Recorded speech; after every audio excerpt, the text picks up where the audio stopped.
ब्रिटिशकालीन भू राजस्व व्यवस्था के बारे में आज हम लोग पढ़ेंगे, जिसमें महालवाड़ी व्यवस्था, इस्तमरारी व्यवस्था या स्थायी बंदोबस्त और रैयतवाड़ी व्यवस्था, ये हमेशा से सवाल आते रहे हैं विभिन्न परीक्षाओं में।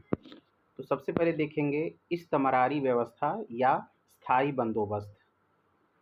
यह 1793 में लॉर्ड कॉर्नवालिस द्वारा लगाया गया था, चलाया गया था। बंगाल, बिहार, उड़ीसा, उत्तर प्रदेश, कर्नाटक आदि राज्यों में यह लागू हुआ था। जमींदार राजस्व संग्रह कर ब्रिटिश सरकार को देते थे। समस्त भूमि का 19% यह लागू था, 19% भूमि पर यह लागू था। टैक्स का जो सिस्टम था 10/11 अंग्रेज को, यानी अगर 11 बोरा इकट्ठा हुआ कर तो 10 बोरा अंग्रेज लेंगे, 1 बोरा जमींदार लेगा। तो 10/11 अंग्रेज और 1/11 जमींदार। जमीन खरीद बेच सकते थे, इस पर कोई रोक नहीं था।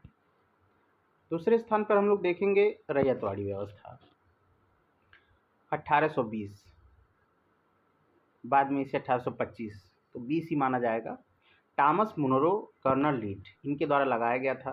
मुंबई, मद्रास, असम, पूर्वी बंगाल, इस जगहों पर लगाया गया था। किसान राजस्व सीधे ब्रिटिश को देगा, यह नियम था।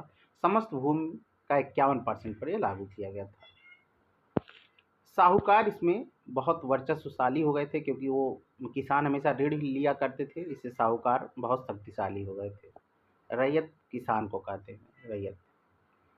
यह टैक्स सिस्टम जो था वो 33% से लेकर 50% तक लागू था। किसान भूमि मालिक थे। दक्षिण पश्चिम में आप लोग देख सकते हैं जैसा लगाया गया था। कर फिक्स नहीं था, जो टैक्स था वो फिक्स नहीं था। सरकारी कर्मचारी राजस्व वसूलते थे। इसी तरह हम लोग देखेंगे महालवाड़ी, हॉल्ट मैकेंजी, ये लगाया गया था। लगभग 30 वर्षों के लिए लागू था। 1822 में शुरू हुआ था। उत्तर प्रदेश, पंजाब, मध्य प्रांत। भूमि पर गांव का अधिकार, समस्त भूमि पर जो है गांव का अधिकार था। समस्त भूमि का 30% पर लागू था। पहले 66% टैक्स लगाया गया, बाद में 50% टैक्स लगाया गया। उत्तर मध्य भारत में ये था। महाल मतलब गांव होता है। भूस्वामी किसान थे। ये हमने देखा। इसमें मुखिया जो है, महालवाड़ी में मुखिया ताकतवर होते चले गए, उन्होंने भी अधिक कर लिया और शोषण का कारण बने। इसका देखिए, कांग्रेस से पूर्व स्थापित संस्थाओं का क्रम बहुत इंपॉर्टेंट है, कई बार पूछ चुका है। British Indian association, Madras native association, Poona सार्वजनिक सभा, ये था क्रम, और इंडियन एसोसिएशन सबसे लास्ट में। कांग्रेस जो है से पहले गठित ये संस्थाएं हैं। प्रथम विधि आयोग 1833 के चार्टर एक्ट के तहत गठित हुआ था। प्रथम विधि आयोग 1833 के चार्टर एक्ट के तहत गठित हुआ था। पोलीगार विद्रोह, मुरुद पांड्यन पायचे मुख्य जो थे, कोट्टम बोमन आदि नेता जुड़े थे। स्थानीय जमींदार और अंग्रेजों के खिलाफ था यह पोलीगार।